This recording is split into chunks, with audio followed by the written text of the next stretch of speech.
Okay, we're recording. Ready to go? Nice, we're on. Let's give it a couple of seconds just to get a few people on, then I'm going to start.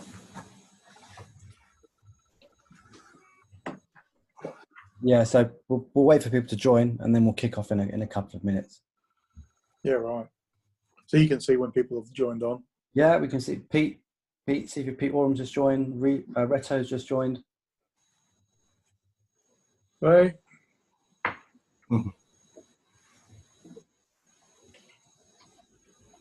Yeah, we've got people joining. Leon, great. Oh, cool. It's good that they're here because you don't know them. It's much better when it's people that you know. Yeah, yeah. It's going to be a broad mixture. Yeah. It's a shame I can't see them. It'd be good to see Reto and Leon as well. Yeah. Hey, Robert. Good to see you, mate. Got Robert Chen on as well. Oh, excellent. Yeah, you know, Robert. Yeah. I think Ayrton's joining in as well, looks like. Oh. I can't see the amount of people that you're seeing. I can only see a couple. Actually, I can see there's 9 on there. Excellent. Right. Yeah. Excuse the delay, people. We were just sorting out some sound check, mic check, and other bits and pieces, but we're ready to go now. Yeah. Okay. Just like to welcome Sifu Thiedeke from all the way from Australia. Welcome. Thank you so much for doing this. Thanks for having me. It's been a great, it's great to have you here, Brett. Brief intro to your history in martial arts, as it were. Did a bit of judo as a child, bit of boxing from your grandfather and your great grandfather. Yeah. The history there, and you started your early Mantis training under in the kind of old Mantis Kung Fu Academy. That was in the early 80s. Yeah. And then following that, through some other training, you started training with, you came to the UK and started training with Sifu Paul Whitrod in 1990. Yeah. Very lucky. Yeah, I don't know about luck because I think you can sometimes make your luck, and you travelled all the way over to train with him, so it's just definitely want to hear about that. Yeah. We'll go back and talk about some of the your early stuff. I'll talk about your early introduction. That's just a brief intro. We're going to touch back on certain things, but it's a bit about the judo stuff. You know, how old were you when you started the judo? So I was at primary school, so I was probably about maybe 10 or 11, and this big police sergeant came into the classroom one day, and I was sitting at the front, and he used me as the dummy. You know, I was doing wrist locks and holding me down and all sorts of terrible stuff. I thought, wow, that's fantastic. And he said, we're starting a judo club at the police youth centre, and it's going to be free for any of you kids for the first couple of months, or it's a couple of dollars or something like that. And we went down, and he wasn't there, but the instructor was she was like a world champion female judo instructor, and she was very good looking. And me and all my 10-year-old mates thought that was awesome. Yeah. She always had plenty of volunteers for getting ground holds and stuff like that. But her name was Sandra Knowles, and she was a very, very good sensei. Very, very knowledgeable. No mucking around. No, you know, it was good, but it was sport orientated, so right. It wasn't really for me. Even at 10, you wanted more violence. Yeah, definitely. And then your boxing, your grandfather and your great grandfather both boxing backgrounds. Is that where you learned from them, or? Well, I never met my great granddad, but he actually died during the 1956 Melbourne Olympics. So he was he would have been the president of the Olympic boxing team, and my grandfather was the coach. And I still don't know what the fight was, how full on it was for him to have a heart attack in the middle of it. So I don't know they never talked about it. Eh? Wow, what was that? So during a fight? During the fight, yeah. Wow. Yeah. So I don't know if the guy Australian was losing or winning or was exciting or whatever, but poor old great granddad fell off the perch, And I shouldn't laugh. but It's not funny. yeah, well, I never met him, so it's sort of I've had a bit of a chuckle, a bit of a thought about it anyway. But my grandfather was a very good boxer, and he was always very disappointed that I did Oriental martial arts instead of doing traditional Western boxing. And you know the rules that you're not allowed to do in boxing? It's like striking the groin, striking the throat, striking the eyes, rabbit punches. Yeah. I went down the list with him one day. He goes, "Do you do that?" And I said, "Yeah." "What about that?" "You do that too, Granddad." "What about these?" "Yeah, we do lots of that." That's my first. He was horrified. Yeah. It was a great shame to the family. Yeah. It's like it's a real shame. Like if you kick in a fight. Back in the day. He was. But you know what? When he was really, really old, he used to go down and put a bet on the horses once a week, like 20 cents each way or something like that. Yeah. And as a hobby. There's a big guy in the betting shop, and he had a go at my granddad. My granddad was like tiny and really old. And we'd discussed some techniques, Anyway, Granddad gave him a massive kick, to the Simon jaw point on the inside of the shin. Yeah. With his old leather shoes. And the guy howled. Went down like a ton of bricks. And he come home and rang me up, and he goes, "Hey, remember that kick you showed me?" And yeah, he just used it on some big creek down the betting shop. Yeah, won't do that. It was good. It was good. Yeah, go on, sorry. Yeah, I was going to say, so we never did formal boxing. It was more, show me something that's going to work and how you produce the power behind it, Right. And, yes, you kind of said it was just effective, unpredictable movements. Yes, yeah. So not just standard boxing. Well, I think it is. It was very standard boxing, but done in a way that was unpredictable. Right. And then, like in the early 80s, you started training Mantis Kung Fu in the Mantis Kung Fu Academy, which is now closed, and it was made up of many of the older practitioners that had been part of the original Tonglong Kung Fu Academy. Was that the original? Yeah. Was that Nat Yun's or? Yeah, so Dr. Yun, he came out to Australia in the 50s, and the Korean War was on, so there was a lot of racism towards Chinese people. Right. And so he wanted some people to train with as well, but as soon as they found out that he was who he was, they wanted to learn from him. So there was a series of doctors that he trained, and a couple of non-doctors who have gone on to be famous in Australia, the Malcolm and Henry Seal. Right. But those doctors, they're still around, And, that's incredible, isn't it? Yeah. So a lot of them have gone on to do Tai Chi as well. Wow. But they still practice, and some of my colleagues, like Sifu John Lee down in Sydney, he still has contact with I think it's Dr. Dominic one of the like right hand man from Dr. Yun. And so Dr. Nat was the person that actually brought Tonglong to Australia, right? He's where it started. Correct. And that was in 1950s, and he was a student of Grandmaster, right? Yeah, Vipshay. Yeah. First generation student. Wow. Yeah. So he would have learned. Remember, the Grandmaster only started teaching in like the late 40s, right, or early 50s. Before that, he was just training. He didn't branch out on his own. Yeah. So he would have been one of the early ones. So, like, have you guys ever met Seal Mantat, Mr. Seal? Seal? Not had the pleasure. Yeah. Yeah, he'd have to be. He'd have long be passed away. In the 90s, he was in his 90s, and he was older than Grandmaster. And so he was Grandmaster's first student. Wow. Or one of, in that group. Yeah. in that group.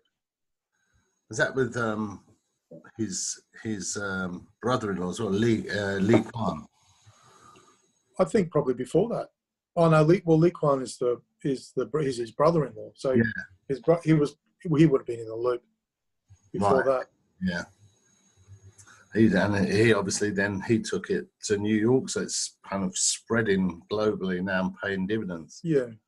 So that was, that was in when you started. Then that was the early 80s. How was it when you started? What was it like? Yeah, how did you even find it? Like, how did that even happen?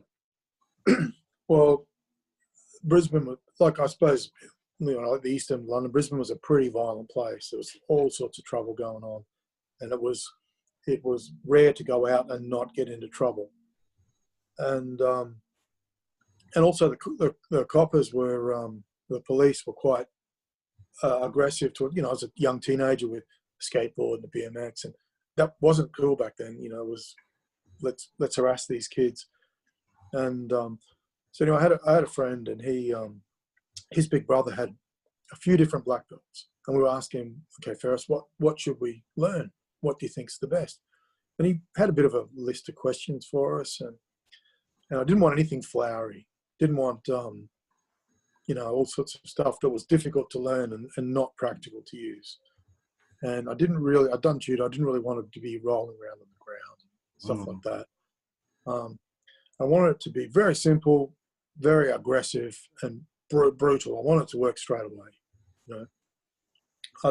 I'd seen some pretty vicious street fights, and I knew a lot of that stuff wasn't going to work. So he came back and he said, well, the Tong Long is the go. And I said, well, where do we go for that? He goes, well, this one school, it's got a reputation as being pretty hard. I said, well, we'll go there.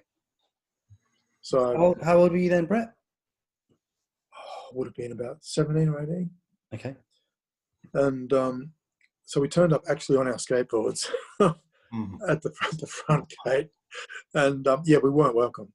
It was it turned out that all those coppers that all the police that we'd had trouble with, the tactical response group, the task force, dog squad, Wait a minute. special branch, all of the major police people that you're having problems with, but all the hard ones, And I actually found out later, Nish, that they offered the instructor $50, which was like, half a week's wages. A lot of money, yeah. Take me out the back and just bash me. They said, that's it's like saying, here, have I don't know, have 300 or 400 quid or 500 quid if I can take him out the back of the hall and just flog him. I assume he didn't take the money, and he didn't do that, right? No. They said, no, we'll see what they're made of. And I remember they showed us how to stand in a stance. We were standing there, and we'd done the warm up, and they bashed us with that too. We'd done some galchoy, and my hands were just already swollen and bruises coming up, and I thought, well, that's good. It's obviously effective. I had to stand there, and the two guys took stances, and they used chitsa, and they hit us right in the chest. I remember my little feet came up to the height of my shoulders, and I flew backwards through the air, and I landed on my shoulder blades. And my little friend Martin, he was in the same. We're both airborne. We're just like looking at each other as we're flying through the air. He was horrified. I thought it was amazing. And we landed on our backs, and we slid across the hall. We must have slid, I reckon, a good 4 meters. And he was nearly in tears, my little friend. And I got up and I said, I can't believe what just happened. Can you please just do that again? That's crazy. It's a mindset. They can't scare someone like that off. But so it's a bit brutal though. Yeah. But they were really friendly.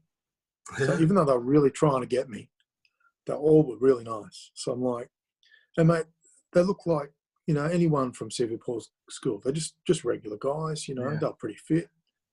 They're clean cut, friendly. And I thought, well, this is what I want, I said, all I'm going to do, I made a deal with myself. I'm going to stick this out for 6 months just to prove to myself. I don't care how much it's going to hurt. I'm just going to stick it out for 6 months. And I tell you, they flogged me. And did it last longer than 6 months, or how long were you there for? I was there for years. Wow. Those guys are still friends, and I still train with some of them, like Sifu Simon White. You know, he was one of my early instructors, and then in the 90s, he came in 1991. He came over to London while I was there, and he trained with Grandmaster and Grandmaster Son and Sifu, and he's been to Hong Kong as well. Wow. So a lot of those guys are all still friends with him and still training. You know. So who was your first introduction to Mantis? Who was that? His name was David Phillips. Okay. There'll be a lot of Australians watching this rolling their eyes because he's not very popular. He was a bit of a thug, a bit of a brute. Yeah. But he could certainly fight. Yeah. And he didn't take any nonsense. So that's why the coppers liked him. So he used to actually play football for the dog squad rugby league team. And that's great. Yeah. He had a well, he still does have an attack-trained German Shepherd, but he always had an attack-trained German Shepherd, and it was the scariest dog I've ever seen. Yeah, when they're trained and that, you know, they're just so on the ball, they are scary, aren't they, dogs? Yeah, but this is just like, you know, it has those secret silent commands. Yeah. But look, he was very different person. He's still one of my best friends on the planet. He a very different person to Super Paul, because his dirty fighting tactics were gold. You know, they work, but they're not necessarily very honourable. Yeah. But they win fights. They win fights in a second or two. You know. I'd like to talk about that a little bit more as we progress. So what was the training like then? What was the early training like? What were you doing for the first tons of conditioning, you know, forearm hitting and open hand, Galtrig, boxer conditioning. Yeah. Lots of stomach conditioning and a lot of sit-ups and running around and lots of the same as when you go to London, but without the Heigong. There wasn't very much Heigong. Okay. That was missing, and it was more driven by brute strength, brute force, and aggression. Yeah. So, something I learned really early on, right? If you're using anger and aggression as your energy supply, as your energy source when you fight, if the tide suddenly turns and you're not angry anymore, it's a very different battle. So you need to go deep in yourself and look at it like a dirty job and get it done. You know what I mean? Not get it done not as like an angry little man. That doesn't work. Yeah, like clinical. It's got to be clinical. You've got to center yourself and focus. Yeah. Reptilian one without emotion. No, use emotion, not anger. Yes. Emotion content. Yeah. Was there much in the way of the traditional way of learning Chow Gar Tong Long in terms of we did. And all the step work and Sao? Yeah. Yeah. I think, it's the same story, I think, with a lot of the derivative styles that branched off from Chow Gar. The internal stuff's missing, but it's still effective, taught as an effective fighting system. It can still be brutal, and if the angles and the techniques and the conditioning's there, it's still quite formidable method, really. Yeah. So that was the reason why I liked the club that we're at, because they didn't change. It wasn't monthly changes to the curriculum. It was we had lots and lots of students. By the end of the 80s, we had a couple of thousand people come through the door. So there would have been, you know, we'd had 11 classes a week, and we would have had, you know, 40 people in a class. Wow, huge classes, yeah. And it was really popular. You know, remember that's when like Karate Kid was coming out, and John Claude was coming out, and and like I said before, Brisbane was a pretty violent place in the 70s and 80s, so martial arts was pretty big. Yeah, and and I guess you were training there all the time. Then were you like living there basically, pretty much? Yeah, pretty much. We used to But I never used to train Wednesday. I will say that, and I still don't. And it's got to be a pretty special reason for me to train a Wednesday. Yeah. I've always made that my night off because, like I'm married, but Wednesday night, even when I lived in London, it used to annoy people because I used to come to every class. Like, I'd get there, Romford Road, start at 6 o'clock. You can do the beginner's class, Yeah. a couple of hours, and you stay for the intermediate class, a couple of hours, and then the advanced guys turn up, and you can do a 6 hour on a Monday or Tuesday or Friday That's night. right. Yeah. Yeah. And so she'd never see me. So Monday, Tuesday, 5-6 hours down Romford Road, and then Wednesday, I always had Wednesday night off. And Thursday night used to be weapons night. And there was not many people used to go. I don't know why. So it was usually me. You remember Gary with the dreadlocks, the Land Rover mechanic? No. So really, really good guy. And look, if anyone knows the Shuggar weapons, it's him because he never missed a weapons class. And then so Friday night and Saturday morning, that was always another big one. And I'm going to give away some gold here now, fellas. I used to go to the children's class on Sunday as well. Get an extra. Because Sifu needed someone to train with. So there's all the kids, and I'd get an extra set of Chai Sao, Doi Jong, and Jongs. Nice. With him on a Sunday.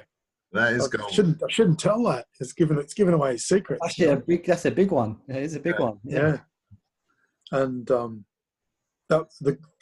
mate, those kids were good. Do you guys know Abdul Soliman? Yeah. He'd been in his 30s now, but he was a real shining star. He was brilliant at Kung Fu.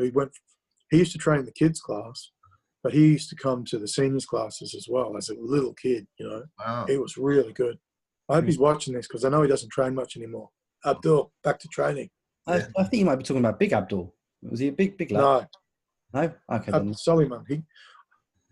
Erd will know who he is. Yeah. Ern's online. Actually, Ern's online. He says hello.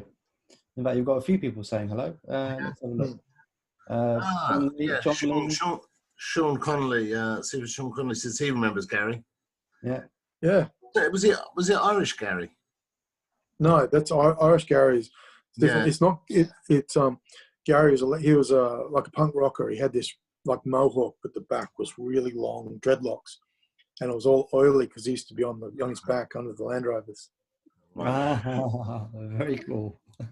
Yeah, he was actually a really good guy, and as far as weapons go, he knew the weapons, as well as Sifu. Wow. So he was a really nice guy. I know he still trains, but not very often.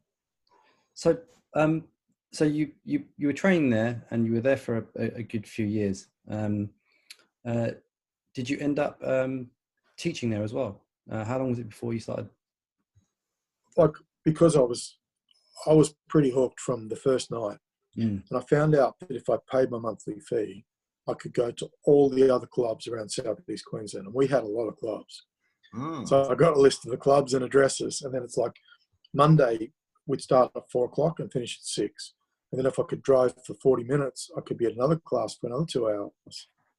And it was like that. So I could get, by the end of it, I was actually teaching 11 lessons a week. Wow. As well, yeah. So I teach 11 lessons, do private training on weekends and after class. And I had a couple of, what do you call those guys? Like training partners, the same level, and we just go over what we'd learned. But it was busy. I was good. I loved it. Loved it. It completely consumed my life for a decade too. So, yes, I started teaching in 86, and but not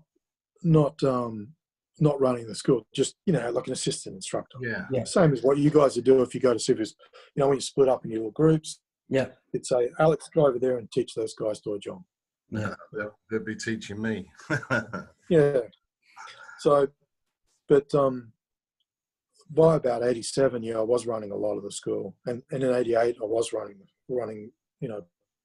a large chunk of the school. Yeah. But in 89, I went overseas. I went to America with my old Sifu actually for a year, And you guys know Sifu Brendan Lai, the Northern Mantis guy? Yeah, I've heard of him. Yep, heard of him. Yeah. I had the good fortune to meet him. Right. And really nice guy. He had a warehouse full of combat steel weapons that he had forged, like really old school. Right. I don't know what happened to them all, because he passed away a long time ago. He did, didn't he? Because he was on that. There was a series called The Way of the Warrior. Really quite. Yes. He was on. Yes. That's how I knew who he was, because I've got the book. Right. That was a great series. Great series. The BBC series, right? Yeah. It's one of the first kind of series that looked at martial arts seriously, not as a kind of this joke side thing. And amazing Karate guy. Amazing enough, that show actually showed calorie as well. So that was incredible. Really, really good, well researched series. Yeah. So then you met Brendan Lai, and what else did you do in that year in the States? So I basically worked my way across the country, and because there was no internet, the only way you could find martial arts clubs was in the phone book or just word of mouth.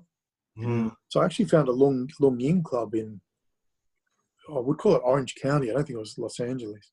And that was quite funny. I'm sure they'd still remember me. I stayed there. It started in the morning. Same day, I rang them up, got permission to come and train, and he said, start as a beginner, and we'll see what you can do. So as I walked through the morning's class, I sort of stayed there, and we advanced our way through till I was in the evening. I was there with the instructors, and I was training with them. It was really, really good fun. Anyway, we're in Los Angeles, right? And the head instructor pulls out a baseball bat, and he goes, right, we're going to do defense against a baseball bat. And I'm just going, oh no, because I'm just thinking what it would have been like in Australia if my Sifu pulled out a baseball bat. It was going to be on like Donkey Kong, Yeah. And he goes, we'll let our guest go first. And I'm just going, I at least wanted to see him what was expected, So he stood in front of me, and he had that look in his eyes like he was going to really belt me with it. So he took his stance, and as he moved his hand back with the baseball bat, that's when I attacked him. Anyway, I knocked him off his feet. I think I elbowed him in the side of the jaw or something stupid like that, and decked him. And I'm standing with the baseball bat. I'm like, ta-da! Did I do good? And they're horrified. I was in so much trouble. I had to, apologising and helping the guy up. And then they show me what they're going to do. And this guy's swinging the bat in slow motion. Slow motion. And all the other guys are like ducking and weaving. Very practical. But they didn't. He said, we're going to attack you with a baseball bat, Yeah. So the second he moved back, that's when I thought, now's my chance. I'll get him. Did they know that you'd had a background in Haka already, Haka arts? Yeah. That's how I got permission to even go there in the first place. Right, fantastic. It was a really nice school. Any other training there? What school was that? Oh, look, I've got a business card for it upstairs. Though I did Xingyi and Bagua and Lung Ying. Right, mixture. Yeah. Look, I'm sure they're capable. And the guy that I knocked on his ass, I wouldn't like to fight him for real. He was knew what he was doing. Yeah. But I didn't know what he was going to do, so I just better safe than sorry.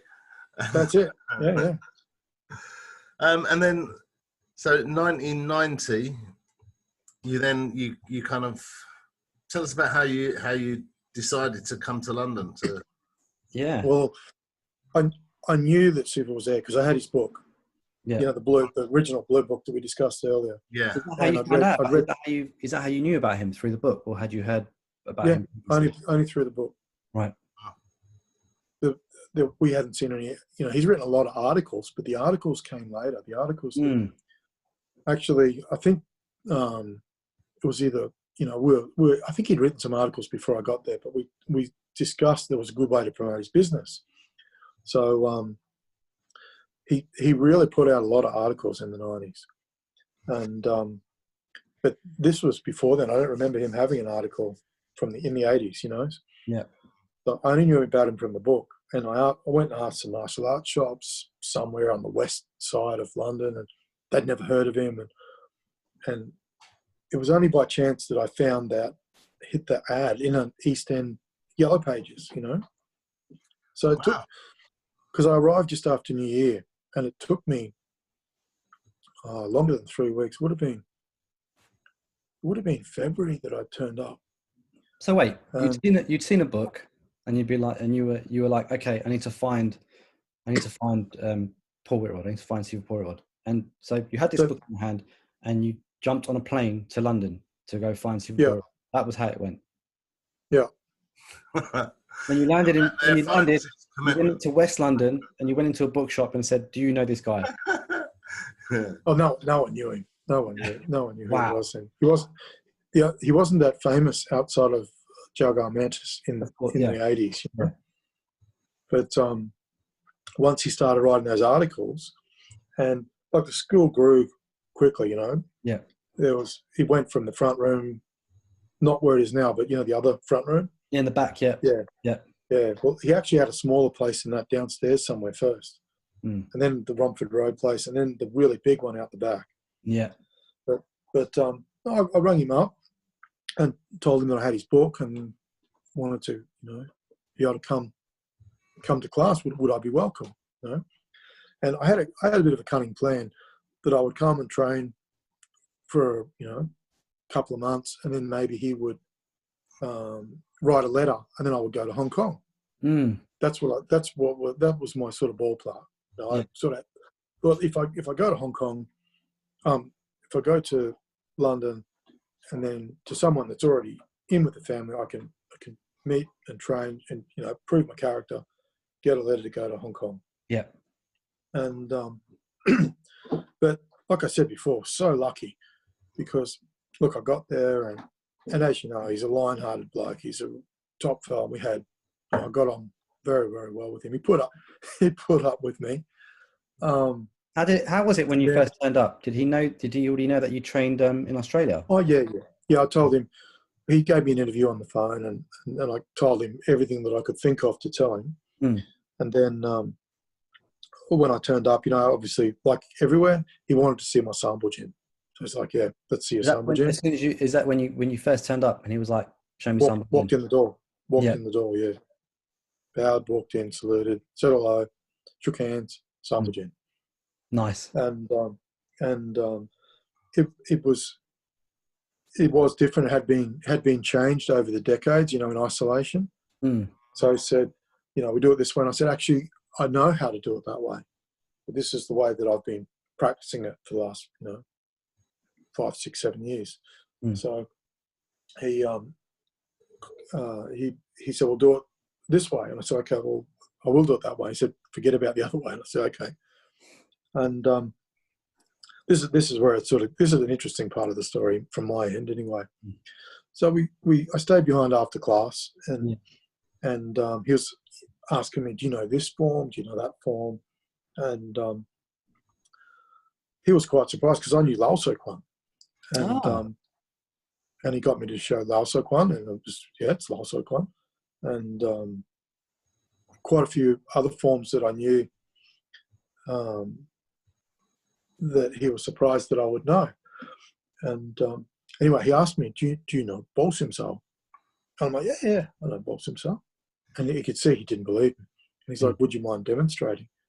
And anyway, the backstory to this is someone had asked Grandmaster in the 70s to teach them Bo Sim Sao, which is incredibly rude. Yes. And they got nip kill. Right. So if you meet an Australian that hasn't trained with me or Sifu Paul Brennan, they know Bo Sim Sao, but it's actually nip kill. Nip kill, yeah. So you did Bo Sim Sao, and you were like, oh yeah, I know Bo Sim Sao, and you did nip kill. Yeah, I did nip kill, and And he had a big smile. He's like, "That's not boss himself, right?" Yeah. Oh, okay. And same deal. I knew Seiban Genso, and he showed me that. And ours was very short. And Yeah. he go, he's had a lot more movements in it, Yeah. So I'm like, oh, okay, cool. And anyway, he goes, look, I'm not going to hurt you, but I'd like to do a bit of light sparring. And This is your first class? Yeah. It was in the first, if it wasn't the first class, it was definitely the first couple of times. Yeah. And it was just the two of us. And he goes, just attack and, be polite. And I'm just going, oh, he's going to kill me. Because in Australia, it's what you say, you talk to someone and say, I just come down to do some sparring, mate. Yeah, that means. And it's like, yeah, okay. Yeah. Yeah, it means bring your first aid kit, Yep. And so I'm like, oh, here we go. Anyway, so he puts his hands up, and I went in harder than I went in on that bloke with the baseball bat, but I wasn't hitting him. I was just pulling the hits. Yeah. Anyway, I'm sort of touching him, getting him, and I'm going, this wet rod bloke's not that good after all. I'm all over him. Anyway, I stopped, and he goes, that was really interesting, Brett. Here's some, combinations I haven't seen before, and you did some. He goes, cool. He goes, my turn. And I'm sure I went about 16 pounds lighter. Yeah. Anyway, you know how he loves the forearm smash. Yep. So I felt like a lobster. He just completely, pulled me apart. Forearm smashes, but that was bad. But it wasn't bad enough. So what he was doing, as soon as he got bridge, he had socks out at elbow. Yeah. And I hadn't experienced that before, because not only was he smashing me, but he was doing it in a cool, controlled way. And he was tying me up.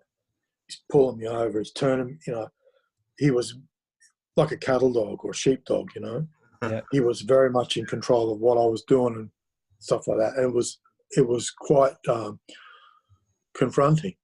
I'm like, wow, this is great. I said, he goes, what do you reckon? I said, wow, it's fantastic. It's very different from what we do. I like it a lot. I said, would you let me come back? And he's like, yeah, you can come back tomorrow. Brilliant. So I did. Good introduction. Yeah. Well, I mean, and how long did you end up staying in London for, Brett? I was on and off because I used to save up a bit of money and I'd go for a trip. So a couple of years. Oh, right. And then in May of 1990, said the late Grandmaster and Sifu Kung turned up in London. Yeah. So remember how I said I wanted to ask for a letter Yeah. to go to Hong Kong. And, I'd been there for a little while and I sort of started asking what the possibilities were of me going to Hong Kong. Would he give me an introduction? And he said, well, better than that. They're coming here. You must have And been so happy about that. I thought he was joking. I'm like, what? He's like, yeah, they're coming here. And I'm like, what, they're going to come for a day? Or he's like, no, they'll be here for a month. And then I can't remember how long he stayed for, because that was May.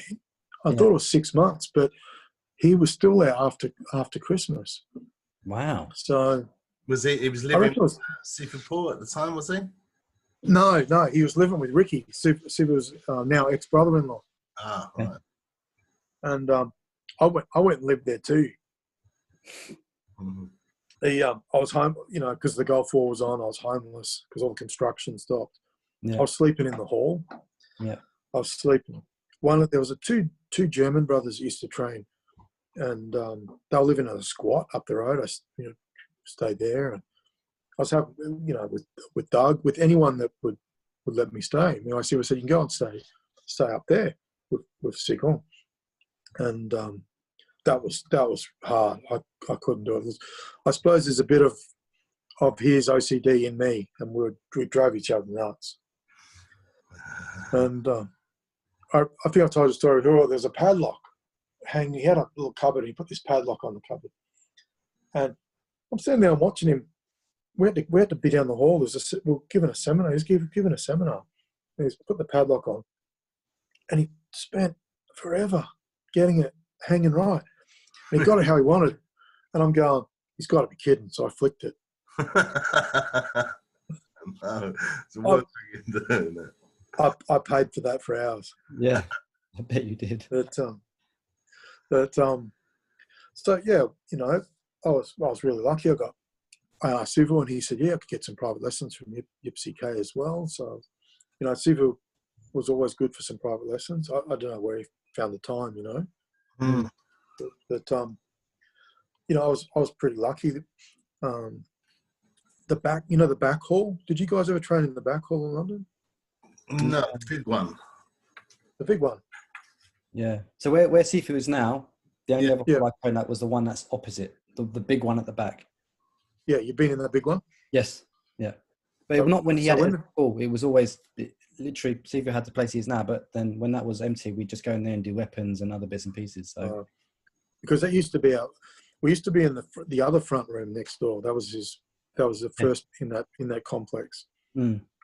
Anyway, the other one came up for lease, and he goes to me and Doug. He goes, I'm thinking of leasing that back room. What do you reckon? Now, I know they used to have Indian weddings in there. So they put like a big altar in the middle. Yeah. And they would walk around and around it for hours. Yeah. But, mate, they used to smoke and drink, and the floor was black from cigarette ash, and it was washed in with beer. Yeah. And I'm looking at the floor. I'm going, Sifu, what are we going to do with the floor? And he goes, I'm gonna get a floor sander. I said, oh, that's a good idea. So I got this floor sander. I don't know where from. It looked like it came from the bottom of the Thames. he got these bloody sanding discs, but they weren't the right model. So we had to gaffer tape them on. And then me and Doug sanded the floor, and it was like Karate Kid. Oh, wow. Sand on, sand off. Yeah. But then we built the change rooms in there, and he had a little clinic. And wow. There was a clinic in there, some change rooms, and out the back there was all these other little rooms. And he used to share the rooms with what do you call those people? The masons. Yes. Ah, right. Anyway, they left all their stuff in there, and they wouldn't come back. Anyway, I had a car from work, and I said, well, look, I can take it to you. Just tell me where you are. I'll bring it wherever you want it. So anyway, packing all this stuff up, Doug pulls out a human skull. Oh, God. And I'm like, you're kidding me. Part of ritual. Are we gonna call the cops? You know, what are we gonna do? We've got a human skull here, and it's packed up, and you know, it's wrapped up, and Super goes, no, that won't be a new human skull, because it was really yellow. He said that'll be from ancient times, from the Middle Ages, and they use that to swear their oath on it. Yeah. So we just wrapped it back up, and put it in the box, and I took it off to him. But, I have a question for you, Brett. What was the training like with Sifu Paul that you were doing, and how did it compare to the training that you were introduced to in Australia? Was it any different, or were there any things that? He was, look, very diligent. The main difference between him and a lot of clubs, not just Australia, is he trains and you keep up with him. Yeah. And I love that. I still do that. Yeah. It's hard to do if you've got 40 or 50 students, but that's been his model, and I really like that.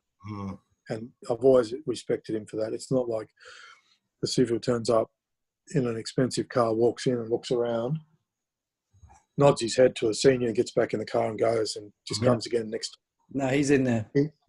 He's in there, boots and all, mate. He unlocks the hall, thanks you for coming, you know, trains, and so that's the main difference. Sure. And the other thing as well, it's not a job for him. It's a passion. It's a life. 100%. Yeah. So that's another difference I've noticed, and I'm not just saying Australia. I'm saying everywhere. If you teach for a career, you know, it gets not stale, get tedious. Mm. So the difference between training with Sifu and you guys have been in a small group with him as well, and he just comes on fire. You know, when he's with a group of his seniors that he knows and trusts, he's just like, you know, cat out of the bag. Yes, and you're right. It's like he does it, and you try to keep up. You know. Yes, exactly. Yeah. But you're on that. Try to, yeah. So, so Grandmaster and Sifu Uchikon came in May 1990, and this is something you'd been wanting like forever. So, how did that go for you? Like, what was that like? I was really nervous, right? Because I knew that he didn't have good relations with his with the Chow guy in Australia that existed at the time, you know. Yeah. And I was sort of expecting to be possibly made an example of, maybe. Mm. And when he walked in, I didn't know that him and Sifu had been talking. When he walked in, we all bowed and said hello, and he walked straight from the front door to me, and he pointed, he said, "Ojal, Australia?" And I went, "Yes, Thiedeke." And he goes, "Sambuljin." I knew it. Yeah. So, and Sifu said, don't do it the way you know is correct. Do it the first way that you showed me. And so I did. Yeah. He said that to me, yeah. Yeah. Sifu, yeah. He said, don't show him the way that you've been. Yeah. Because I probably know about 10 different ways to do Sambuljin, mate. Yeah. And he goes, do it the way you showed when you came here. Yeah. So I did that. And he didn't interrupt, Grandmaster, that is. He watched me. He walked as I stepped, he'd stepped, and he watched me. Watched everything that I did. Wow. Mate, I was so nervous. And when I got to the end, he said, "No, not like that. Wrong. That's been changed. Please do it like this." And he points to the ground beside him. And, you know, he did this, leg out. You know how he starts Sambuljin? Yeah. I start Sambuljin like that too. And we did it together. So this is my first meet. I didn't even know the guy. I've seen him for, how long does it take to do Sambuljin? 3 minutes, you know? I've seen him for 3 minutes. He's watched me intently like a hawk while I've done my dodgy Sambuljin. And then he's doing it with me. So he walked you step by step on Sambuljin right then and we, there. We did. He did Sambuljin and I followed him. Yeah. All right. And you know what? No photo, no video. Yeah. All up here, mate. Yeah. Oh, it's in here. Yeah. And so lucky, hey. And then he took us.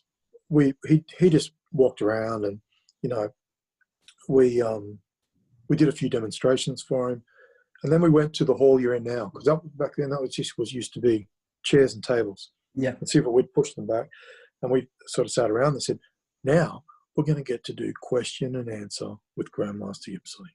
What an amazing opportunity. Yeah. You know, and because he never did television interviews, or he did a couple for you guys later on, but not, Hong Kong Tonight used to knock on the door and he'd just shut the door in their face. And so it's a question and answer. And Who was there, Brett? Who was there? Who else was there? Do you remember? I'm pretty sure Erton would have been there. Yeah. Michael Tam. Yeah. Doug? Reno, no, I don't think Doug. Reno and Gary. Yeah. Reno Sangiatelli and Gary Cassidy from Western Island. Yeah. Kevin, who I haven't seen for many years. He's one of those photos I sent you. Yeah. So none of them wanted to ask him any questions. So they said, any questions? And I went, I was bursting, and I was like, I might have one, or 5,000. Yeah. And so I was just, I was trying so hard to be polite. Yeah. And I said, what? No, I think my first question was, when you've been doing goal toy and bone hitting, do the older practitioners, do they get arthritis from all the bone hitting? And he said, no. The ones who continue to practice have good health, especially in the bones. The opposite, it makes them stay youthful. And he's like, oh, good question. I'm like, oh, see, that encouraged me. And I waited my turn again, and no one else had a question. So then I was like, what's your favorite? Yeah. What's your favorite form? And I'd been around, been there for a few months at this stage, and I knew the names of some of the high-level forms. And I was expecting, especially after my Balls himself, I was expecting him to say Balls himself, the highest form. And he said, Sambujin. I'm like, oh, I'm sure he's just saying that. Yeah. And I'm like, oh, okay, good. And we talked a little bit about Sambujin and that. And I said, Thiedeke, what's your second favourite form? And he smiled and he went, Samjin Yukyo. All the way through, like third. Yeah. No, I learned the lesson. But no, we had him. I forget how long we had him for. It seemed like it went for hours and hours. It was probably an hour. That we sat there and we could talk to him anything he wants. The other thing that really surprised me, his English was excellent. Yeah. So I was expecting to have to translate maybe through his son or something, but no, his English was very good. During your time when you first came to London training with Paul, is there any moments of that stand out for you? Either a lesson or a moment when you were like, aha, or wow, that's really changed the way I look at Mantis. Do you have any memories of that, or any particular lesson, any teachings? I'd probably loads, but yeah, so many. Like that's like every day, Yeah. Let me just have a quick look in here. It was like that constantly. Yeah. And what was some really, really good? Oh, here's a good lesson for you. It's got nothing to do with Sifu. It's got to do with Sean Conley. Is Sean Conley still on the line? I think he is. Yeah. Yeah. So this was later. This was about 93 or 95. It was one of the other times that Grandmaster came to London. Yeah. And anyway, Sean had just come across from Northern Ireland, so maybe it was 93. And he was a new kid, and he's about a third smaller than me, this little guy. Yeah. And we were doing rounds of sparring. And do you guys know Francis Nofa, the great big Nigerian guy? Yes. He's like a British champion black belt. Yeah. Yep. So my next fight is against Francis, right? So I'm quite concerned. Yeah. Very big and very good. Yeah. But anyway, I've got Sean. So I'm like, okay, well, while I spar Sean, I'm going to watch Francis and see what he does. Yeah. Get all the good oil. Yeah. So anyway, Sean's standing opposite me and he's going, oh God, I've got this big Australian bloke. So there was a lot. Let's say it was a bell. There wasn't a bell, but like a bell rings or Sifu just goes, Junpei or whatever. Anyway, suddenly it was like being attacked by a sack full of terriers, mate. This little bloke from Belfast, like he had 6 arms and 6 legs. He's punching me, he's kicking me, fucking biting me, hanging off me, And I'm swatting him off, and I'm moving from side to side, and all I wanted was a split second to catch my breath and counterattack, and he was dead. And I'm just, but no, if I turned left, he'd cut the corner. So what I mean, I'd go back and zigzag, but he'd come this way. Yeah. And he just was on me. And I was spewing. I'm like, all he needed to do was stop those hands for a split second or step back or just, you know what I mean? Yeah. But he didn't. He kept that pressure up the whole time. And then, let's say the bell rings again and he's just standing there with the cheekiest little Irish grin going. And that is one of the biggest lessons I've had in my life. You've got to give everyone that respect, because Yeah. you don't know who the hell they are, you don't know what they've got. Yeah. And like hit me up, they were typing right now. Yeah. It's not the size of the dog in the fight, it's the Yes, fight in the dog. Yeah, that's right. But that one's for you, Sean, Oh, that's a great story. That's wicked. Yeah. And you know what? Francis was a pushover, probably for the same reason. We haven't seen him for a long time, so I hope he gets to watch it at one point. Yeah. But look, good guy to train with. But when it comes to getting down dirty and fighting, mate, Sean's a tough little bastard. Yeah. No, that was good. But that was one of the big lessons I've had. So that was maybe early. That was still 1990. 93. 92. You went to Hong Kong. Yeah. So I got that was big. That was. Remember, I was hoping to get permission just to go there and train. Yeah. Were you back in Brisbane then? Did you go back to Brisbane? Yeah, I came home. 89, 90, 91.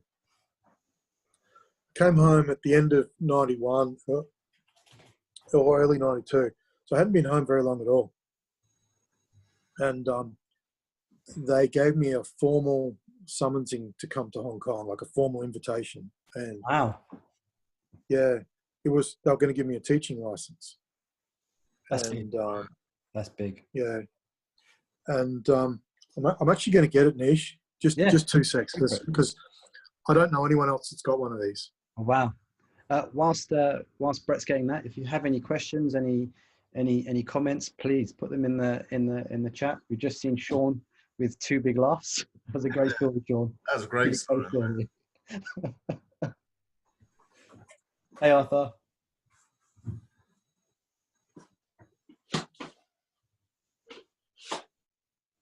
Hey, and hope you're still on. Yeah, Charlie, I recognise Gary now. Now I know who you're talking about. Wow, look at that. You seen that? Yeah, can you bring it a little bit closer, Brett, just to the... Yeah, look at that. That's fantastic. Handwritten everything. Wow. Done by Ipshui and Thiedeke. And brilliant. The big seal, that's Lasso's chop. That's proper. That's history right there. So, because they were a little bit, they didn't know what to do with me. So, what I'd said to them the year before in London was, would it be possible to get a letter to say that I was authorised to teach, like a handwritten letter? Yeah.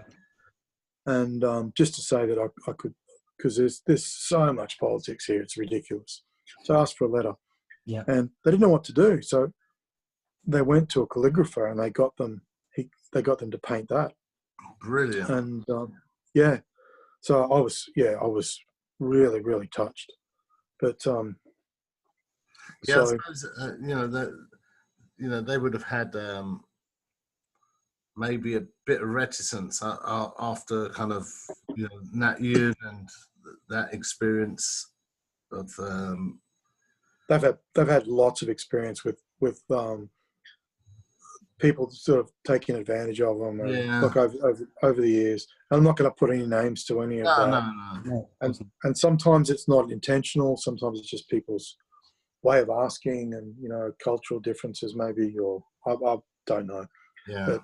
But I didn't ask for that, and I was completely blown away when I got it. Yeah, but he was stoked. Like, so how was your first trip to Hong Kong? Like, how did that kind of did you go because you were asked to come, or is that I was invited to go.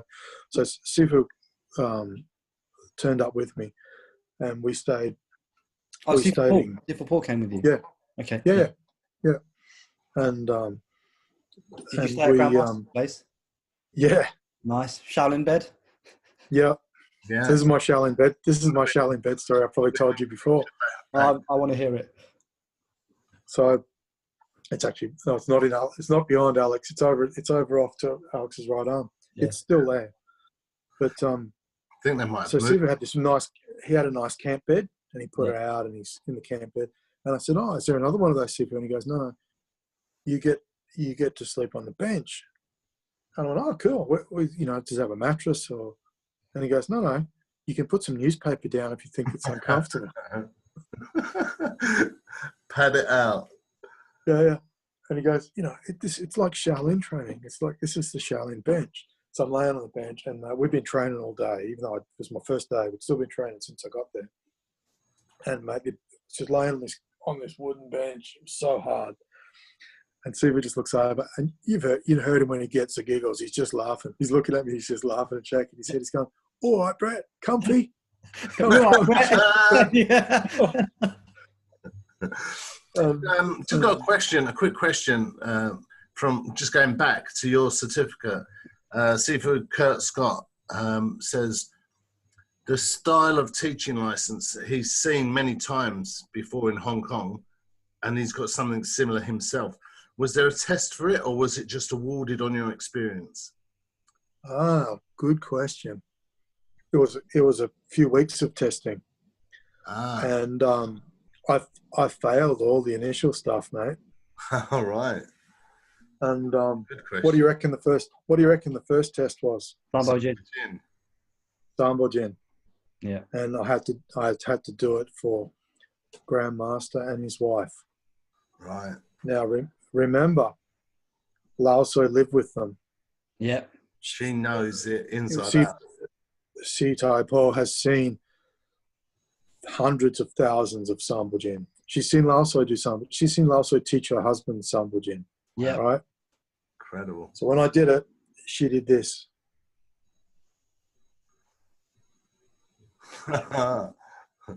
Right. 40%. Wow. She said it was only 40%. I'm like, what do you mean 40%? I've been doing this for a decade. It's Sambo Jin. She's like, no, too top heavy. Right. Not enough yukung, the waist, Yeah. not enough waist power. Stance not gripped enough. She rattled, and this is all in Cantonese. Went down a list of faults. How fantastic. And mate, I was devastated. And they said, Such a brilliant learning experience as well. Oh, You man. know, those details. so there was so many little things that they did. And one of the tests, not all the tests, it's not like fighting 10 guys or because they've seen us do all that. They've seen us do all the hard stuff. It was all this subtle testing. Yeah.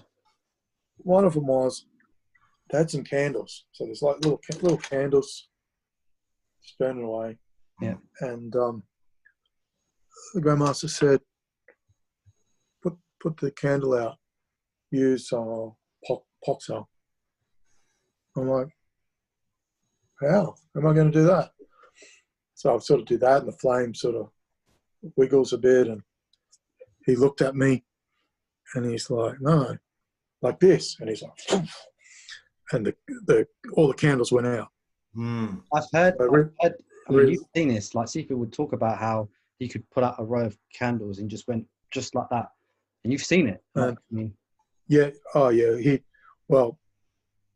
I had to do it.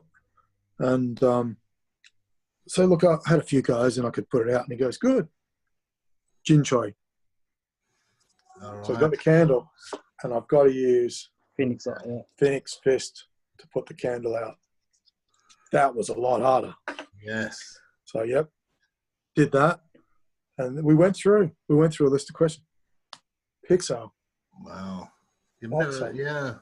Interesting. And look, he watched me struggle. This is a true story. You guys are going. Yep, there used to be a plank. It's about that, maybe that wide, right? Yeah.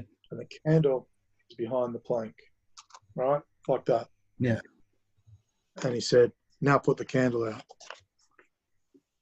And, man, I couldn't even get the candle to flicker. And he just went.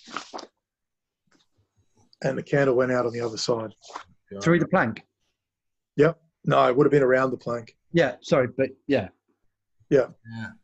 With like a 9-inch wide plank behind the candle. Nice. I'm gonna have a go at that. You'll be having a go for a long You time. might not see me for a while. Did you get it done, Brett? No, I still can't do it. I still No. can't do it. But I've never seen anyone else do it except him either. That's incredible. Incredible. Wow. Yeah. Yeah. The other thing he could do, the Kimchi. Yeah. Mm. When you're doing the seated breathing. Yeah. So you can get a candle. And you can bend the flame. Yeah, I've heard of this. So the flame will bend over and come back. And bend over. Right down to 90. No, let's say 60. Yeah, let's say 60. That's it, but it's noticeable. But Did you see him do that, Brett? Pardon? Did you see him do that? Oh yeah. If you, I'm not going to talk about that on camera. No, There's some exercise. There's some exercises you can do. Yeah. And afterwards. We'll talk afterwards. You can bend the candle, but not like him. Yeah. That is fascinating. Wow. It's part of Sung Suk Kit, Right. which you wouldn't believe, but it is. So yeah, they had a whole heap of things. So on the first afternoon of testing that I did terribly, I thought, here's me. I've been training for about 9 years, and I've failed. I'm not to the level where I should be. So I went for a walk in the rain, and I'm like, oh, God. I came back and tears streaming down. yeah. And they're like, what are you going to do? And I said, well, I want to do it properly. I want you to, fix me. Yeah. And they had a talk, and Sifu said, right, well, we want you to do this and this, and, practice this and do that. And put me on the path to starting the system for the second time. Wow. So I always thought I was quite retarded, because I'm on about the 6th time of going through the entire system now. But I remember Alloy saying somewhere, oh, yeah, and Grandmaster will make you do the system at least 3 times, maybe 4 or 5. So I didn't feel so useless when I heard him say that. Yeah. I think obviously, it's like building layers, isn't it? The first one, you think you know the system now, and you just laid the foundation, and now they can start refining it, as we do in our own practice, bit by bit. You've got to go back and find what they were trying to teach, because there's so many lessons, even just in the characters, the way the characters are written. Mm. And the names of the forms, even, because there's several different names for forms, and it's like, no, in Blasto's book it's called this. You don't call it that. It's like, okay. When you look at what the character means. Yeah. So what was your early the training like there in Hong Kong for you? Yeah, hard, very, very hard. So, look, I really enjoyed it, and the people were great.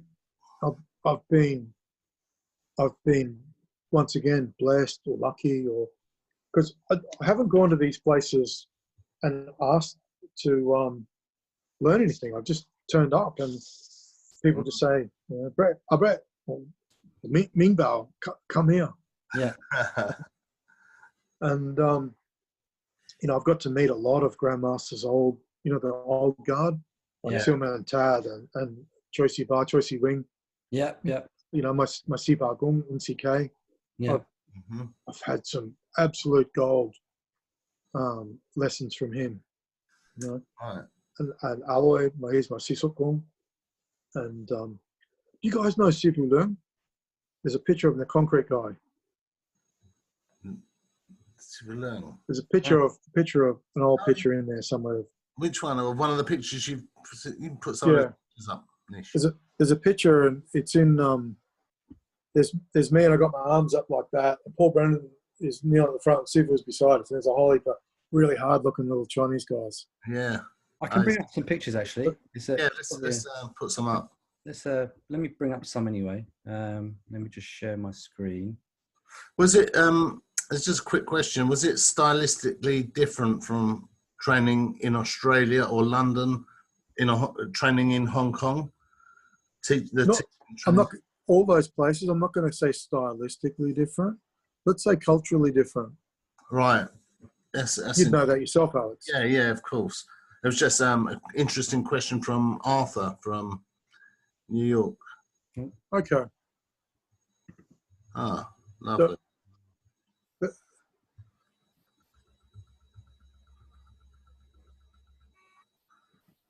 me see. This one? That's it. That's Sifu Lung right there. The guy beside me with no shirt on, that's Sifu Lung. Yeah. What year was this, Brett? Was this the That's first 92. one? Right, 92. Okay. Hey, he's a toughies. They look right lumps, don't they? Oh, they were. They were. Who's this? So, who's this geezer? Smiley face.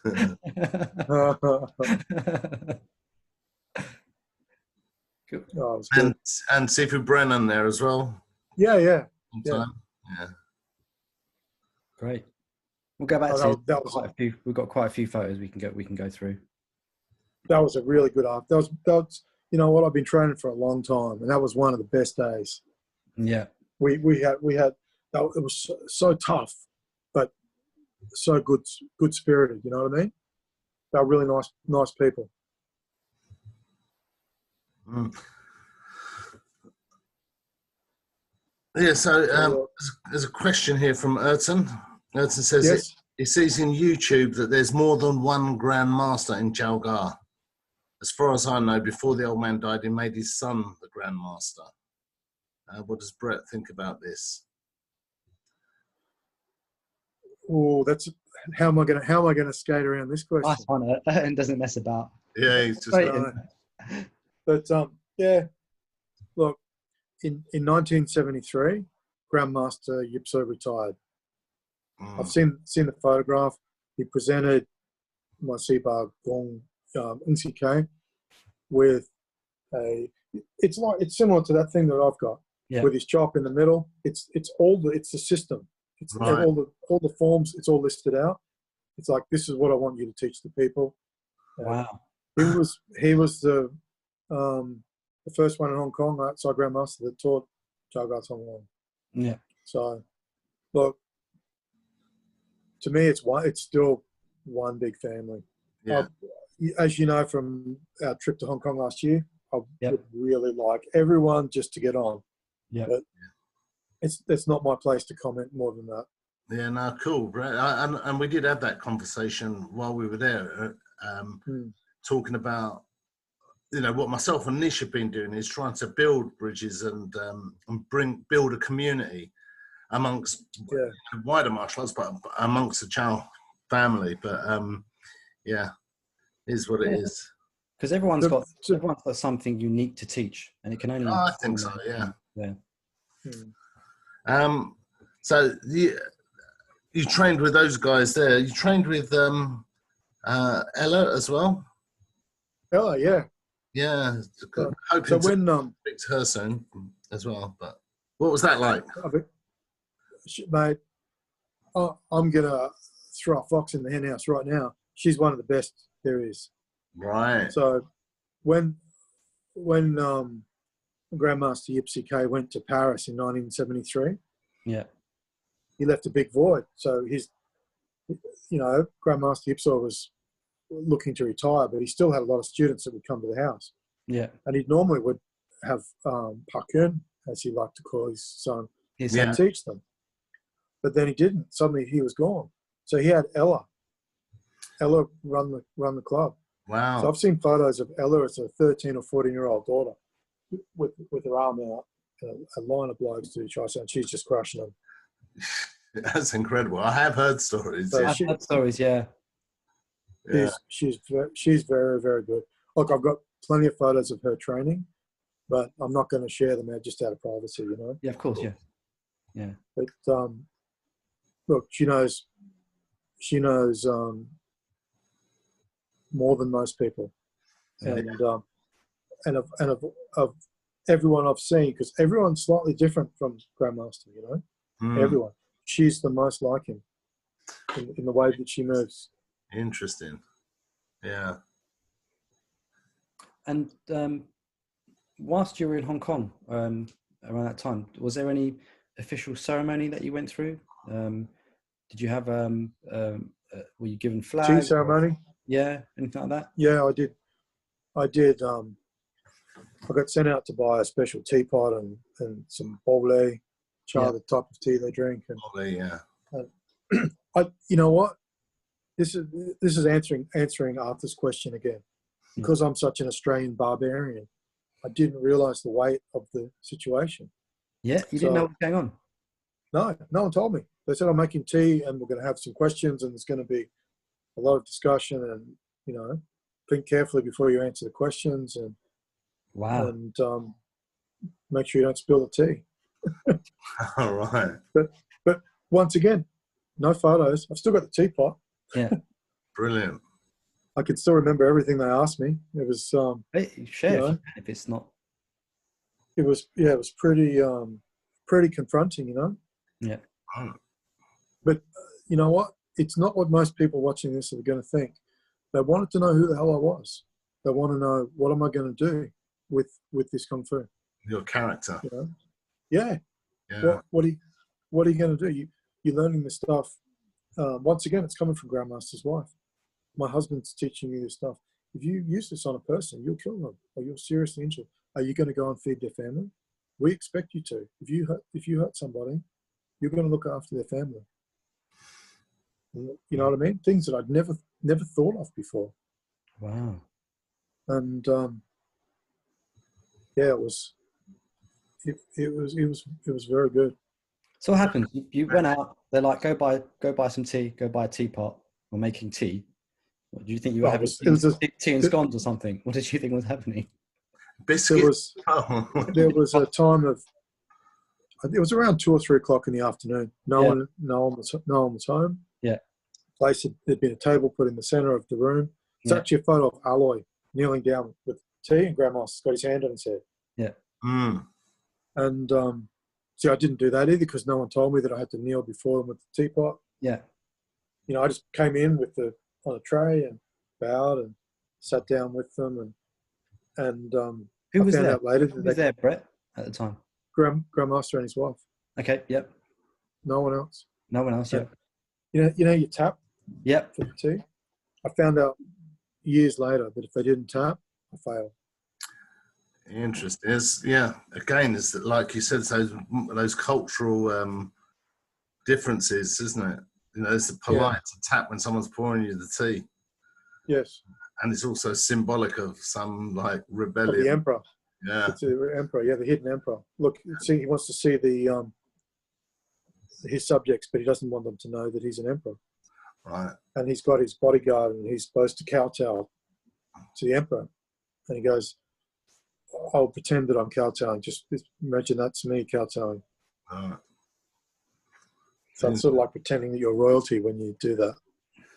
What how anything else you can share about that ceremony, Brett? Any other kind of questions, or you don't have to if it's private, but no, I don't really want to say that's fine publicly because there's nothing embarrassing but it was all very personal. It was good to gauge your character and find out to see if you were worthy of this kung fu.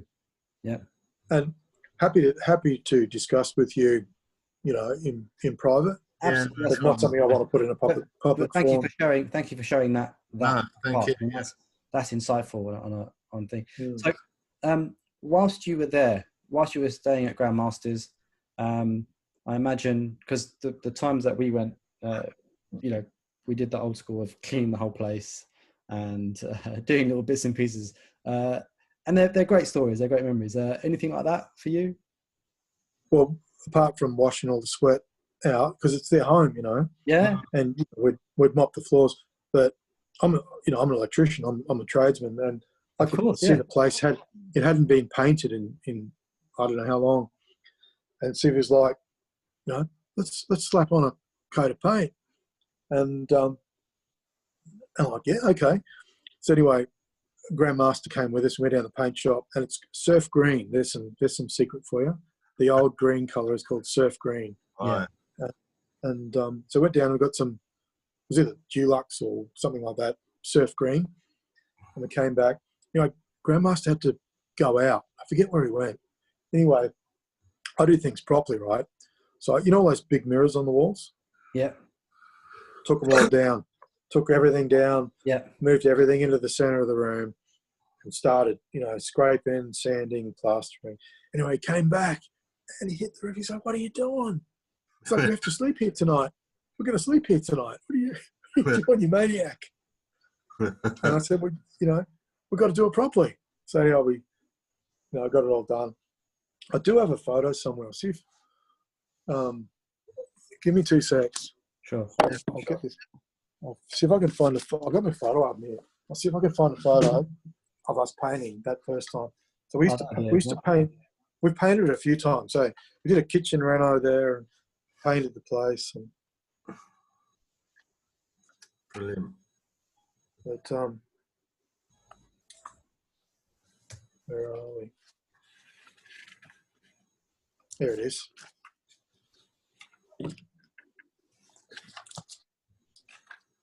Can you see that picture? Oh yeah, look, he's getting in there.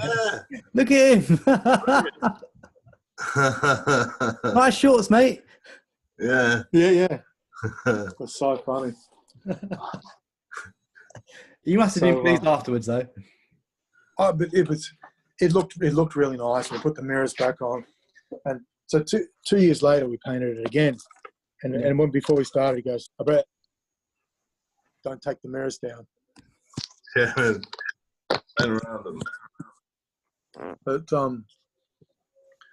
while we're painting away, Sifu starts singing. Sifu Whitrod, he starts singing "Choice Him Do, Choice Him Do," and he sung it for hours. It was just driving me nuts. And Grandmaster come in. He goes, "What's wrong?" And I said, "Oh, ask him, please, Thiedeke, ask him to stop singing that song."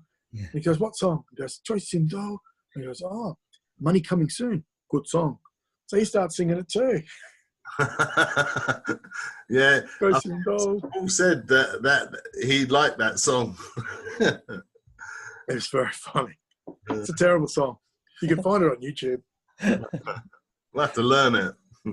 Any lessons or stories that really jump out, or like memories for your time with Grandmaster in Hong Kong, or even in the house? You know what?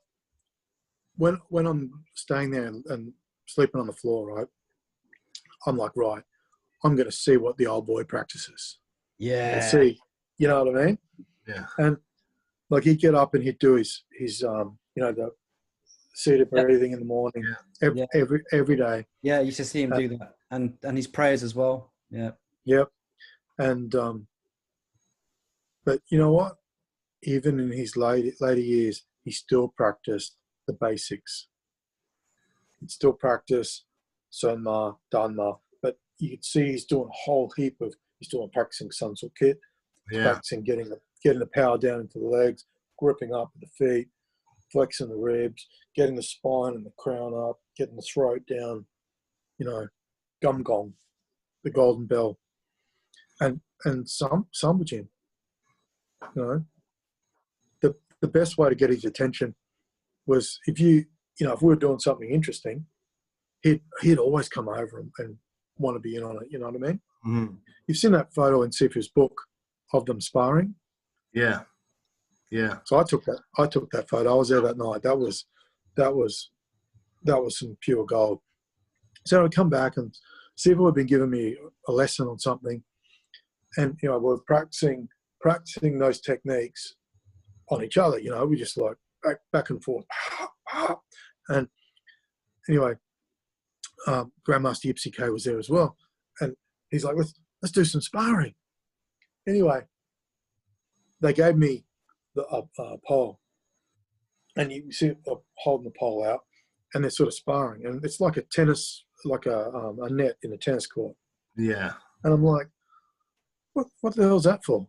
Why they got that net? Why they got that pole there? You know, because when I spar, I need to move around because you know I want to try and come in from the side or move back and draw around, whatever. I'm not going to stand still. Anyway, Grandmaster comes over and pushes his son out of the way. And there's actually a series of photos in that sequence that you haven't seen. The first one, Grandmaster, he does this. And Sifu looked at me and goes, I'll take the bait. So he just reaches up and grabs his arm and just socks us straight back. Bang! It was perfect right onto the hook, G. It was just like a bloody bear trap, you know? And then I found out what the stick was for. The old bloke's up against the stick and he's just like, it's hard to hold him back, you know? He's just coming through. So, yeah, it was very interesting. You've heard me talk about Tomo, you know, the smoke, the fog, not there. Because Sifu will go after him and he wasn't there. He was somewhere else. Yeah. And those stories abound about Yipsai, don't they? That's slippery. Just not there. Yeah, you can't find his bridge. You know what I mean? Yeah. He knows where you are, but you can't feel his bridge. You don't know where you are. Yeah, amazing. Got a question from Reto. Brett, how do you think Chow has changed from the 70s to nowadays, in a good or a bad way? I think people are pretty lazy now. They don't want to do the conditioning or lots of chai sao and stuff like that. They just want to play the forms, stuff like that. To feel contact bridge of someone that's done the hard work, it's very different from someone who hasn't done the hard work. So it's boring, it's painful, but it pays dividends. Yeah. Got a question from Arthur.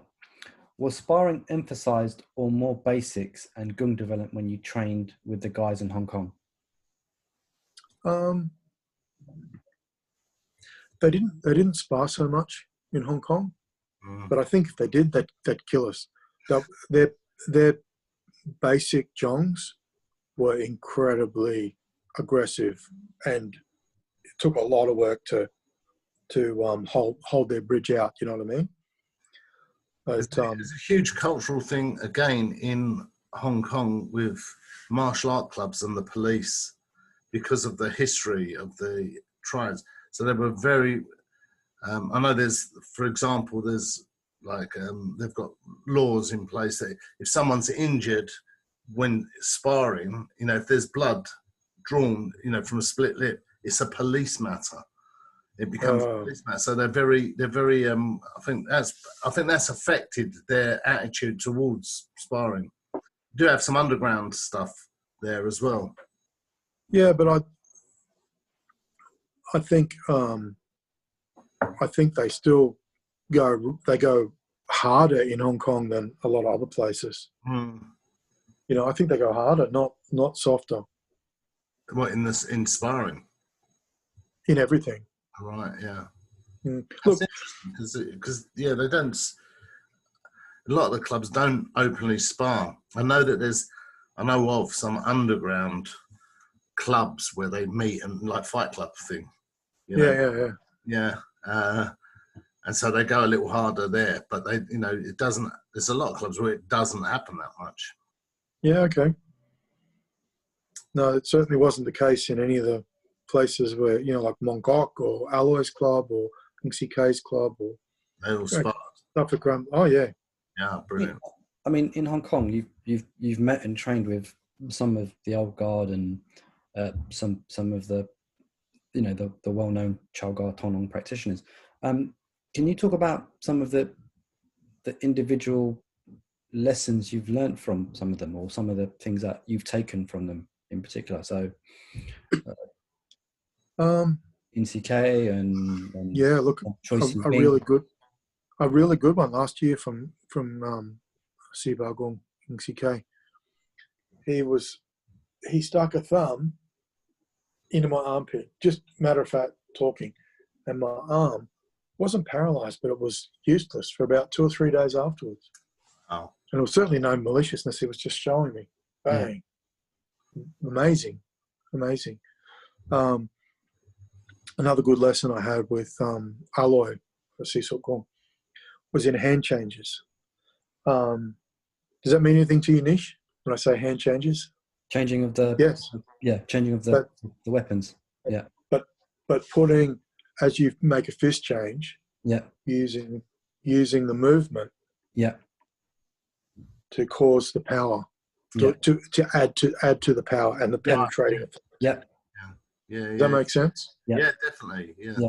It's something So, about the weapon changes and how every subtle movement is going to change that power or change the. like putting your teeth in behind, Yeah. gritting your teeth, and something you don't see very much anymore is holding your face correctly. Lips curved in, the sinuses protected, nose pegged out across the face. Yeah. You know, you see people doing triceps, or some would do. Yeah. You know. Yeah, it's But, an important point. It's because it's all everything has meanings. Everything that facial expression ties things in, tightens up the temple. Pegs across. Yeah, and then They can get holding the head back. Yeah, exactly. That's it. Yeah, that's it. protects the teeth. Yeah. Tongue behind the front teeth, lip rolled in, tongue pressed in, Yeah. pegged out. Mm. Tongue to roof the mouth, protect the temples, set the throat, all that sort of stuff. You also all got those to, little, you also got to train with Choicy Wing as well, right? Spend yeah. some time with him. Yeah. What was that like? Oh, Turkey. He was very, very good, very, very, very tough. Even in his old age, you know, doing Doi Jong, Chaisa, you wouldn't beat him. But He came like to obviously Australia as well, right? I think I remember seeing a picture of him. He came to Australia with Grandmaster as well at some point, didn't he? he did, but I was actually overseas at the time, Okay, yeah. so I missed. Unfortunately, I missed him. Mm. But I remember catching them. Grandmaster and Chelsea Bar were sitting there, and they're looking at each other's hands. And I was looking at their hand. I put my hand out too, and I looked at my hand, and they looked back at their own, and they both smiled, but in the way you smile to a small child. What they were doing, they were pressurizing their hands from the inside, right? Right. And you know when you're about to start sweating, it's almost like a glittery oil, like a sheen. Yeah. Yeah. Yeah. Was on their hands, and there was a lesson going on in front of me. It was very private and very subtle. Yeah. Mm. And yeah, it was it's difficult to do, to generate hand that relaxed but that strong and that pressurized from the inside. Yeah. With the oil coming through the skin. I've seen my Sifu just make his hand just go red, just deep red. Yes. Yes. Hutsajang, blood sand palm. It's really hot and red. Just like it'd be sitting there, hand on the table. And I do try to do it, but it's hard to do that, you know. We've got some more questions. More questions, Brett. You want to take the first one out on Reto? Yep. So, Brett, today with MMA and full contact ring sport, do you think it is a good way for a Chow guard practitioner to test their own fighting skills? Probably. I don't really have an opinion because I don't have much interest in MMA. I train for purely selfish reason and development. So I don't have, even though it's not just sport, you know, they are actually fighting and trying to hurt each other. But I think a lot of the really good Chow guard techniques would be illegal, even though they say there's no rules. Yeah. So maybe.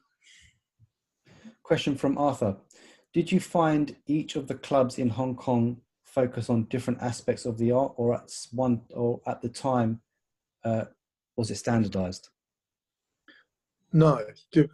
Some of them, especially the really older guys in Mongol, they were all about body hardening, gum gong jong, and not so much moving around. So they were quite, I'm not going to say stiff, but all about, getting that posture and holding it so you could strike it. And it was all about, can you take a strike in the armpit? More station. Can you take a strike in the kidneys? Can you take a strike in the liver? And they would test each other and us on what we could do. And they reminded me, Terence Hill and Bud Spencer, the old goucher on the top of the head, and you just fall over.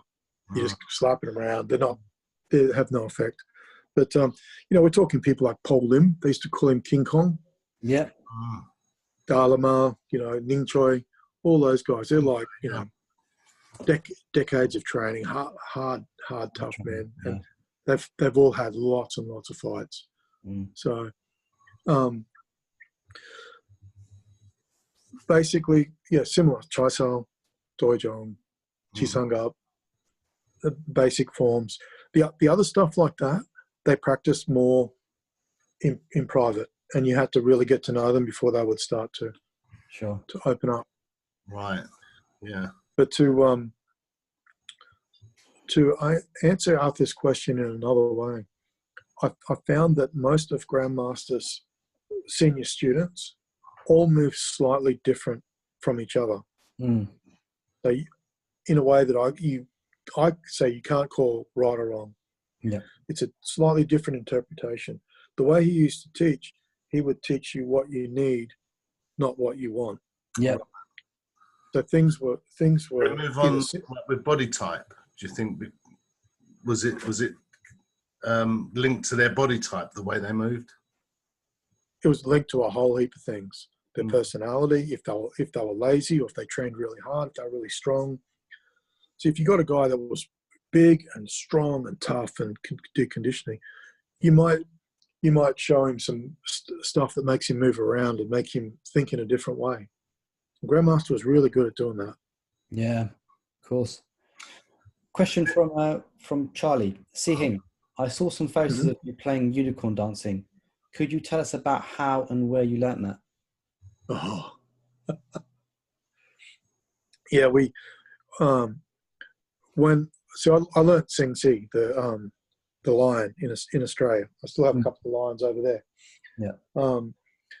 But we wanted to learn the unicorn because the technique for the Keilung is all Hakka fighting techniques. You've got the steps, striking, all the movements are from the movement, right? And yeah, correct. And just out of interest sake, so we found this guy who actually happened to be Juga Tonglong, and he was supposed to be the best unicorn instructor in Hong Kong. And we'd arranged to meet him, and he was really full of bravados. He didn't want to teach us. He said, there's a lot of reasons he came up with. He named a price, which I thought was fairly fair and reasonable, and we agreed to it. Anyway, I went down the next morning, and it was with Sifu Whitrod and myself. We're going to start to learn Keilung. Anyway, we're down. It was just down the end of the Grandmaster Street. Grandmaster turns up, and he was quite upset. And he sat down next to this guy, and he put his arm around him. It's like saying, it's like Bricktop. He's got his arm around him, and he's not smiling. And this guy who'd been really cocky for the last couple of meetings, wasn't saying anything. Yeah. So he said, "What are you doing with this guy?" And Sifu said, "Oh, we've organised to get some lessons for Keilung." And he goes, "Why didn't you see CK?" And I said, "We did." He said he was too busy. And why didn't you go to Alloy? It's too busy. They're working. This was a long time ago. They both had jobs. Yeah. And he goes, "You're not going to learn from this guy." And he said, "When I was 77 years old, this man was 40. He came into my house and he told me to defend myself. And he attacked me because he said, it's the Chow God Juga thing." Yeah. He didn't know who he was. He'd never seen the guy before. And the guy attacked him. Grandmaster, Bao Zhong, he went, "Ding Choi." right in the sternum, Yeah. and dropped this bloke. Dropped him. He's crawling backwards on the ground. Grandmaster's standing over him. He pulled out his wallet and tried to give him some money. And Grandmaster took the money and threw it off. So I don't want your money. Get out. Oh. Wow. And he's telling us a story while he's got his arm around the guy. There's a legend. What a legend. That is.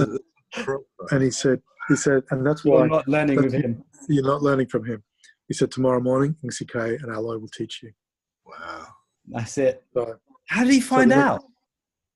I don't know. I think we told him, but I think we did tell him that we were going to learn, because we said, where can we learn K'Lung? And he goes, Thiedeke. But he was a lot younger then, and he was working. And he said, well, no, you're not going to learn. So anyway, when Thiedeke finished work, he turned up and we met. I think it was in a school somewhere. Yeah. And he brought the unicorn with him and the drum, and we went through the music. And Aloy had actually made a tape for us, and I've still got a copy of that cassette with the Fantastic. two different unicorn dances. And then there's a photo in the book. Sifu doing the head and I'm in the tail, and we went through all the footwork and all the techniques and Fantastic. through a couple of dances. Yeah, Brilliant. Yeah. There's a question from Leon. He said, seeing once, Chelsea once gave me a large glass of cognac on the way out of a restaurant in the valley. Did Si Tai Gong drink? I never saw him. Yeah. Never saw him. Yeah. Question from Bill. Do you think Chow will last into the future? That's up to us, Bill. Yeah. Yeah. Yes. Big one, yeah. A comment it's up to us. Yeah, we got a comment from Timothy Lee. Great seeing you, Brett. Still have footage learning Bloodstand Palm with you in Hong Kong. Thank you. And there is another comment from Leon. It says, Nish, seeing Brett has so many stories. Surely this is just the first episode, bringing us up to Sihing's experience first time in Hong Kong. I imagine there's plenty more for a follow-up chat, perhaps. Wow. I think there is. And like this, we've almost been like a couple of hours already. It's just flown past, and we've just touched briefly on surface. Yeah, surface. Would you be up for another one?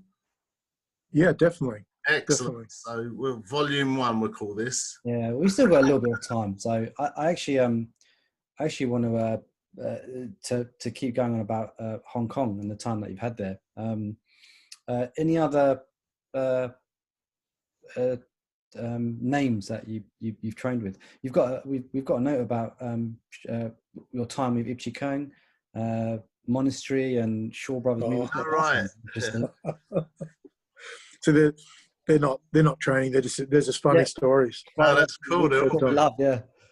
Because you guys know how much Sifu loves his Shaw Brothers Kung Fu. Yeah. Yeah.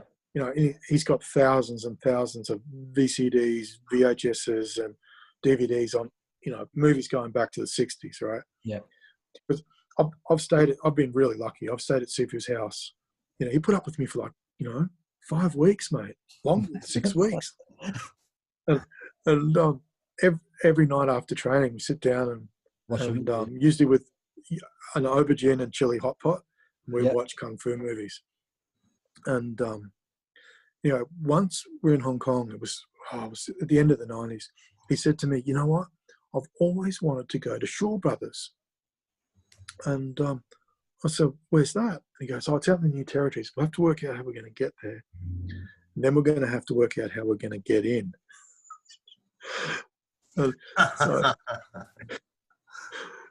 So we talked Thiedeke into, Grandmaster Thiedeke into using his taxi. So he drove us out there, and we paid him for it because it's his job. It's a long, long way out in the New Territories in the mountains somewhere. And it's actually like a movie going there, going through all these mountains and stuff. Anyway, he pulled into the visitors' car park in the taxi, and we got out, and this giant building where they make all the movies, all the studios. But I think Bay Logan. Do you guys know Bay Logan?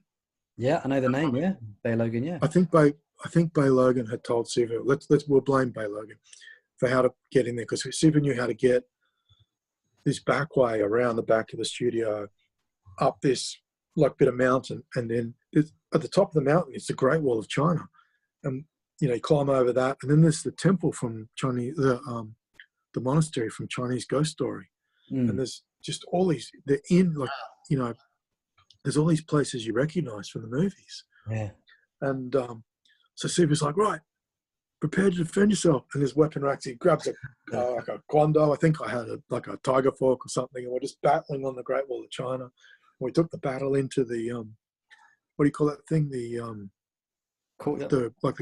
graveyard temple thing from where all the coffins are from the Undertaker. The Undertaker from Chinese Ghost Story, and all these inns, and we're just battling along. Oh, we had so much fun. We were there for about an hour and a half, and then suddenly these, because there's CCTV and that are watching us. Suddenly these guys come out with guns, and they're like, right, you two, out of here. And anyway, only one of them could speak English, and they're trying to work out who we were, if we were actors. Yeah. If a smarter Brett than this one would have said, yes, we're the guests on the next movie. We're just warming up. Yeah. But you did. We did. We copped it sweet. We just got marched out. And anyway, they spot Grandmaster's son in the car park. Yeah. And he's, I don't know. Yeah. I'm just a taxi driver. I got the meter running. Brilliant. Oh, it's funny. Oh, that other story about the Lantau Island. There's a monastery there. And you guys know the Geary brothers, Grant and Mark Geary? Yeah. Yeah. Yeah, we're there with those guys, and one of my students, Pete, and Sifu and Sigong, Ipsy K. Anyway, we're wandering through the monastery, and it's not a tour. It's just, you can just walk around, but they live there. You know what I mean? We came into this room, and I think I sent you the photo. There's this giant gong, went on a log, and a big red silk ribbon tied on the log. If you follow the silk ribbon up to the log, you can work out that if you pull the rope, the log will hit the gong. Yeah. And it's going to be like something from Enter the Dragon. Yeah. So I couldn't help it. It's like, boom. And mate, this whole island just shook.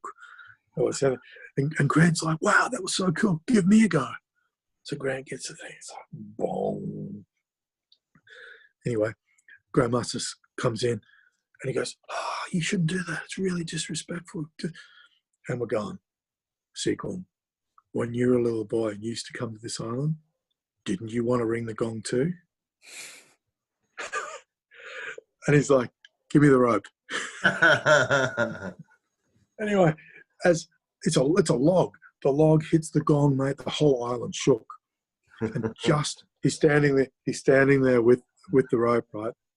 The head abbot walks in, just busts him. That's like a scene out of a film, isn't it? Oh, it's like, and he's just like, Australian. Yeah, not me then. Yeah. But he's holding the rope. Oh man, so funny. Right. That was good. Anyway, if we're going to finish up on this at this stage, we probably should do that. Yeah, we should.